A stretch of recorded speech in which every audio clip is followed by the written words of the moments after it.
vencia, estava se encaminhando para o fim do jogo, esquerdo estava fora da disputa de bola, lá no meio do campo, quando ele passa mal, se desequilibra.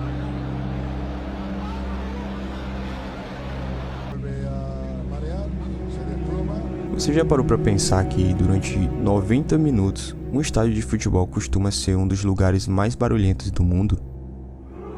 São milhares de vozes cantando ao mesmo tempo, apitos, gritos de comemoração e o som da bola sendo disputada a cada lance. Só que existe um tipo de silêncio que nenhum torcedor jamais vai esquecer. É o silêncio que surge quando todos percebem que o jogo já deixou de ser importante. Quando o árbitro para a partida e as arquibancadas passam a acompanhar apenas o trabalho desesperado da equipe médica. Em 2003, o time de Camarões chegava à Copa das Confederações sem favoritismo de ser uma das grandes seleções como Brasil e França. Na liderança dessa grande equipe que surgia estava um volante conhecido pela sua força física e pela sua inteligência. Seu nome era Marc-Vivien Foé. Era um grande jogador. Havia defendido clubes importantes no futebol europeu como o Lyon e Manchester City, além de ser presença constante na seleção camaronesa. Era respeitado por sua postura tranquila e pela sua capacidade de assumir as responsabilidades nos momentos mais difíceis. No dia 26 de junho de 2003, Camarões entrou em campo para enfrentar a Colômbia na semifinal da competição. O relógio avançava para a reta final do segundo tempo, quando Foé, sem disputar a bola ou trombar com qualquer adversário, perdeu o equilíbrio e caiu em campo. Por um instante parecia apenas um tropeço, mas ele não conseguiu se levantar. O árbitro deixou a partida seguir por alguns segundos, percebendo somente um pouco depois que aquilo não era uma lesão muscular ou simplesmente fingimento do jogador. Foé havia sofrido uma parada cardíaca. Ele foi retirado do gramado e levado imediatamente ao posto médico do estádio. Durante 45 minutos, médicos tentaram reanimá-lo de todas as formas possíveis. A notícia da morte chegou pouco depois. Foé tinha apenas 28 anos. A causa da morte foi posteriormente identificada como uma cardiomiopatia hipertrófica. É uma doença genética que provoca o espessamento do músculo cardíaco e aumenta o risco de arritmias fatais durante exercícios intensos. Alguns dias depois, Camarões voltou ao mesmo estádio para disputar a final contra a França. Era uma das partidas mais importantes da história da seleção africana. Mas ninguém conseguia pensar em resultado, sendo que um dos seus maiores atletas tinha falecido naquele mesmo lugar. Em Portugal, outro jovem jogador vivia o melhor momento de sua carreira. Seu nome era Miklos Ferrer. Enquanto Foé era conhecido pela experiência e liderança, Ferrer representava o futuro. Nascido na Hungria, ele se destacou muito cedo pelo talento como atacante. Ele era alto, técnico, inteligente nas movimentações e rapidamente interessou clubes portugueses. Após boas atuações, ele conseguiu chegar ao Benfica, um dos maiores clubes do país. Além do talento, havia outro traço que chamava atenção. Companheiros de equipe frequentemente lembravam que Ferrer mantinha o bom humor até mesmo durante partidas decisivas. Ninguém imaginava que justamente esse sorriso ficaria eternizado para sempre. No dia 25 de janeiro de 2004, o Benfica enfrentava o Vitória de Guimarães pelo campeonato português. O Benfica precisava do resultado e o atacante participou diretamente da jogada que terminou no gol da vitória. Pouco depois, Ferrer recebeu um cartão amarelo por retardar a reposição da bola. Ao ouvir a decisão do árbitro, sorriu espontaneamente. Segundos depois, sua expressão mudou. Ele levou as mãos aos joelhos como se tentasse recuperar o fôlego. Logo depois, ele acaba caindo em campo. Não houve entrada violenta e também não houve qualquer motivo aparente para qualquer contusão do jogador. Os médicos chegaram rapidamente e iniciaram o atendimento ainda no gramado.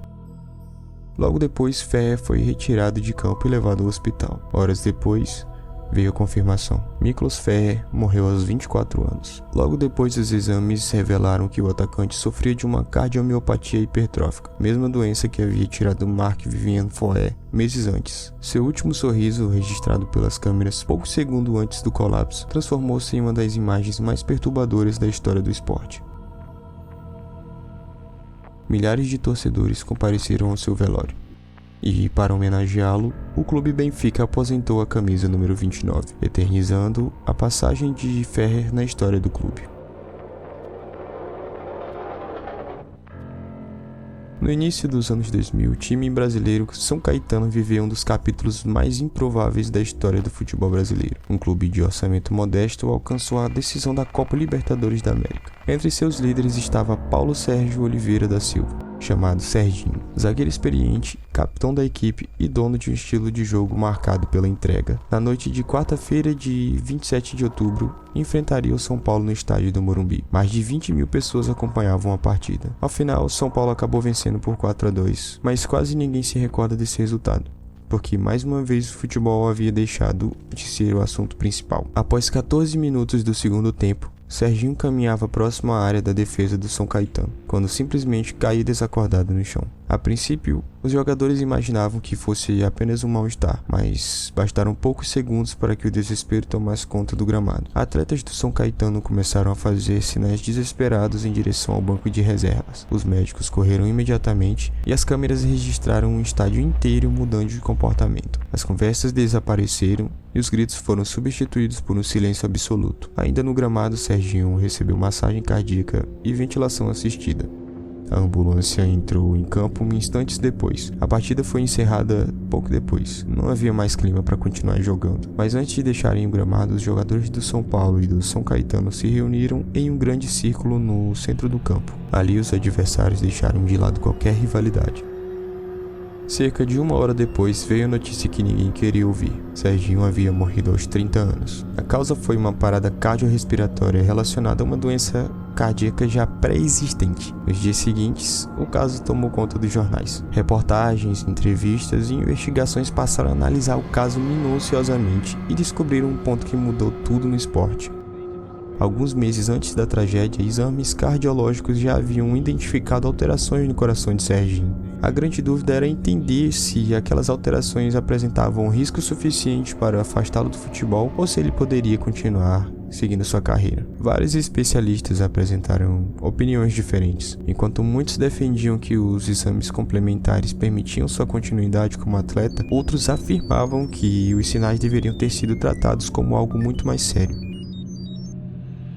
A morte de Serginho levou clubes, federações e entidades esportivas a revisarem seus protocolos médicos. Exames cardiológicos passaram a ser mais rigorosos e o treinamento das equipes de emergência foi ampliado.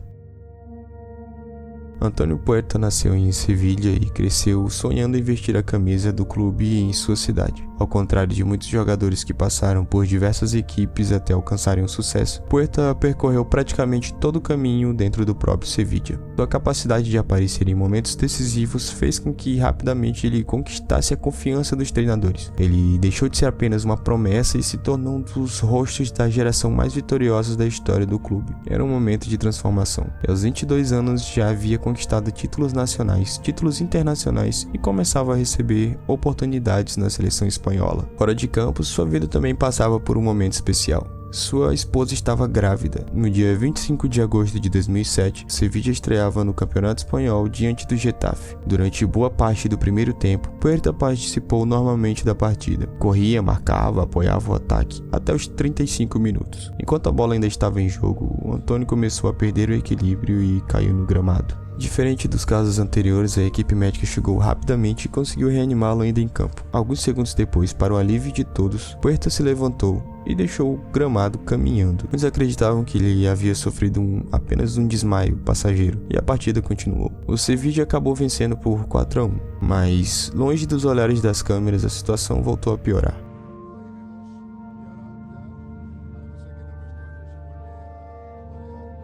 Ao chegar aos vestiários, Antônio sofreu novas paradas cardíacas. Foi levado imediatamente ao hospital. Durante os 3 dias seguintes, os médicos trabalhavam sem parar para tentar salvar a sua vida. O problema cardíaco provocou uma grave falta de oxigenação no cérebro. E apesar de todos os esforços, os danos neurológicos tornaram-se irreversíveis. E no dia 28 de agosto de 2007, Antônio Puerta morreu. A doença foi identificada como uma displasia arritmogênica do ventrículo direito, uma doença genética rara que altera a estrutura do músculo cardíaco e pode provocar arritmias graves durante atividades físicas intensas. Poucos dias depois nasceu seu filho, e apesar de conhecer o legado do pai que ficaria para a história, seria um menino que jamais teria o conhecido. Apesar de todos os avanços na medicina do esporte, quando agosto de 2024 chegou, poucos imaginavam que o futebol voltaria a viver um trauma tão parecido com os do início dos anos 2000.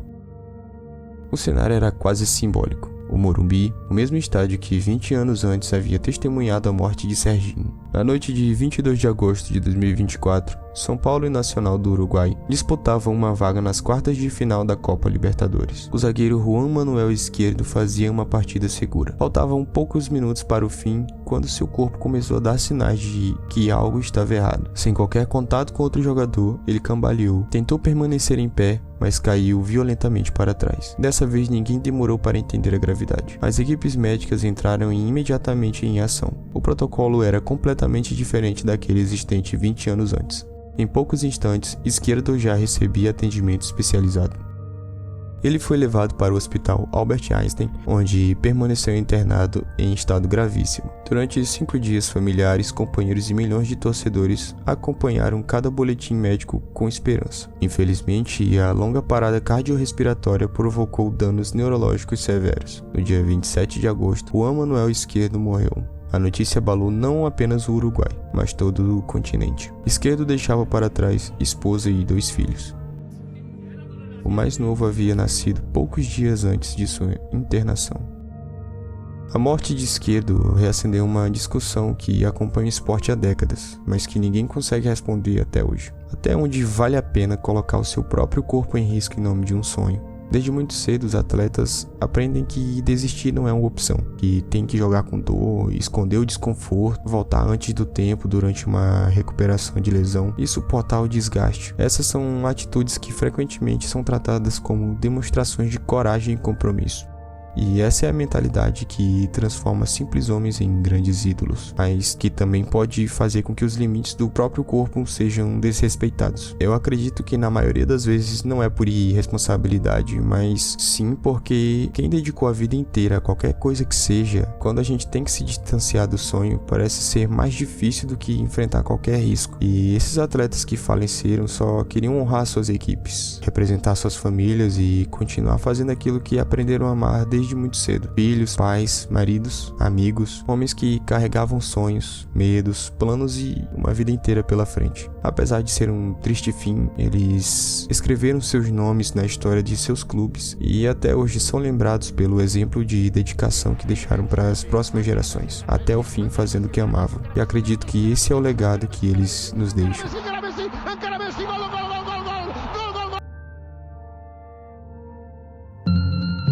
Se você chegou até aqui, eu peço que se inscreva no canal.